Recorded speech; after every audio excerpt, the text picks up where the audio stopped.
The War for American Perception. The war for American perception did not begin with Facebook or TikTok. It began the moment the powerful realized that truth could be shaped, sold, and substituted. It's a war without borders or uniforms, fought not for land, but for the landscape of the mind. Its generals are no longer soldiers, but advertisers, policymakers, and media magnates who discovered long ago that perception governs reality. And whoever controls the narrative controls the nation. The Birth of Controlled Thought, 1917-1918. During World War I, President Woodrow Wilson faced a divided nation unwilling to join a European conflict.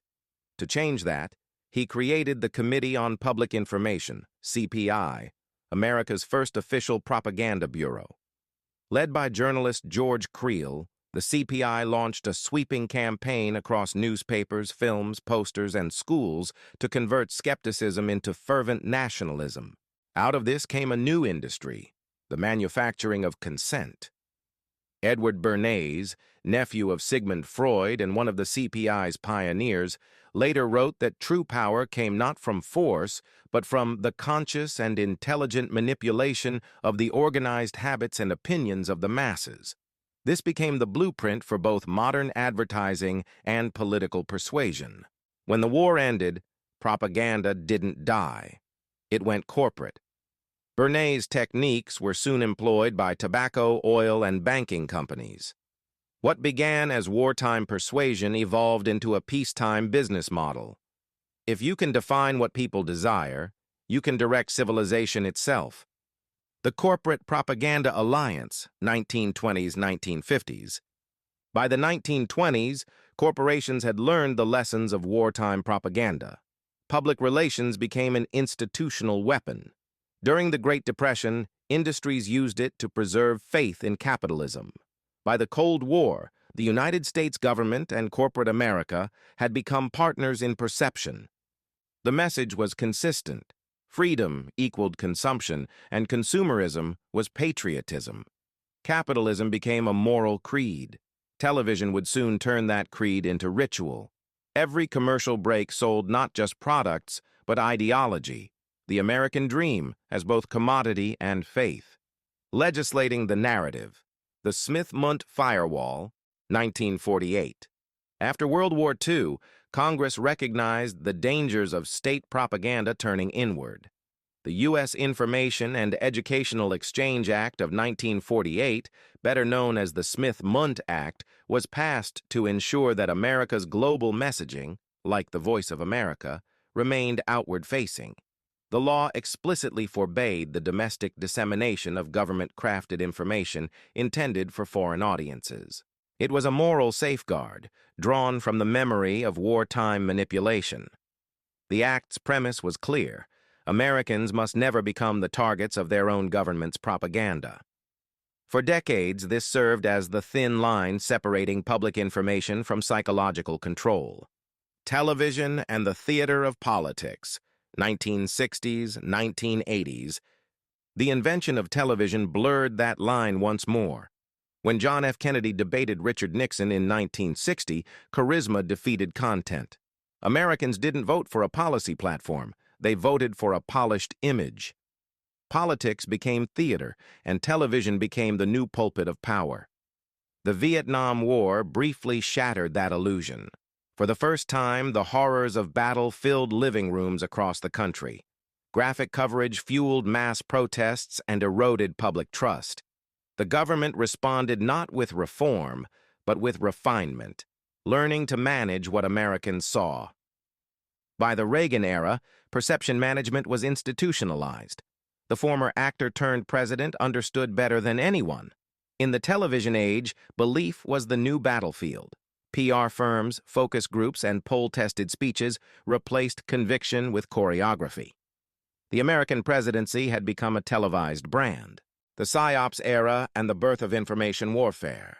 The 1980s and 1990s witnessed a new fusion of military and media. The Pentagon refined its psychological operations, PSYOP divisions, into what would later be renamed Military Information Support Operations, MISO. These programs, designed to shape the behavior of foreign populations, blended psychological insight with digital reach. Their mission was influence, to mold emotions, beliefs, and decisions in support of U.S. objectives. During the Gulf War, this meant leaflets and radio broadcasts. By the 2000s, it evolved into online narrative management, cyber warfare, and social media infiltration. As the military's mastery of information deepened, civilian agencies began adopting its language. The once isolated PSYOP became a public relations strategy. Influence was no longer a weapon reserved for foreign enemies. It was a marketing model. The fall of the firewall. The 2012 Smith-Mundt Modernization Act. In 2012, buried within the National Defense Authorization Act, Congress quietly passed the Smith-Mundt Modernization Act. It allowed content produced by the State Department and the Broadcasting Board of Governors, now the U.S. Agency for Global Media, to be disseminated domestically. Proponents claimed the change was harmless, a modernization to reflect the global, borderless nature of the Internet. Critics warned it legalized domestic propaganda under the guise of transparency. The firewall protecting the American public from government-crafted narratives had been dismantled. From that moment forward, state messaging could be aimed inward without restriction. What had once been unthinkable became policy. From counter-propaganda to perception management, 2000s-2020s, the attacks of September 11th accelerated everything. Information dominance became a national priority. The Department of Defense launched digital influence campaigns to counter extremism, while the Department of Homeland Security created the Cybersecurity and Infrastructure Security Agency, CISA, to combat disinformation. The Global Engagement Center, GEC, at the State Department followed, coordinating interagency efforts to counter foreign propaganda. But as algorithms evolved, the lines blurred. Efforts to combat foreign influence inevitably spilled into domestic discourse. Partnerships between tech companies and intelligence agencies began policing narratives under the banner of information integrity.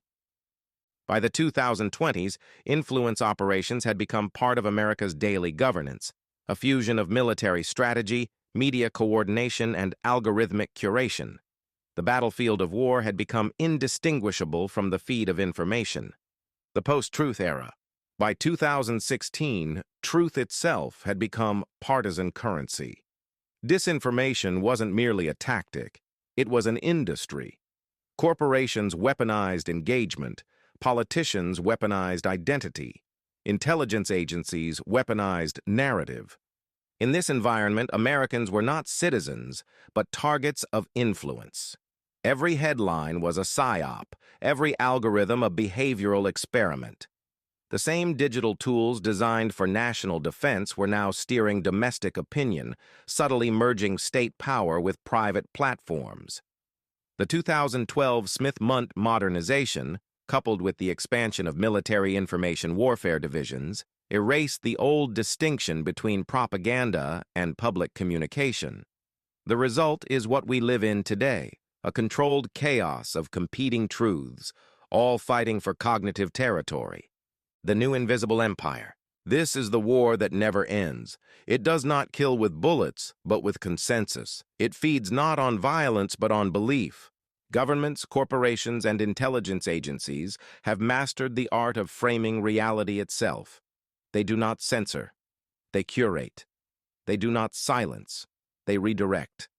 The illusion of choice remains intact, but the parameters of belief are manufactured. America once feared totalitarian control through censorship. Instead, it was conquered through overstimulation. 1,000 competing voices, each engineered by unseen interests, create the perfect illusion of freedom. The First World War sold patriotism. The Second sold fear. The Cold War sold ideology. The Internet sold individuality. And now, the 21st century sells truth itself. The war for American perception was never declared. It didn't need to be. It began the day those in power discovered that controlling what people think is far more efficient than controlling what they do.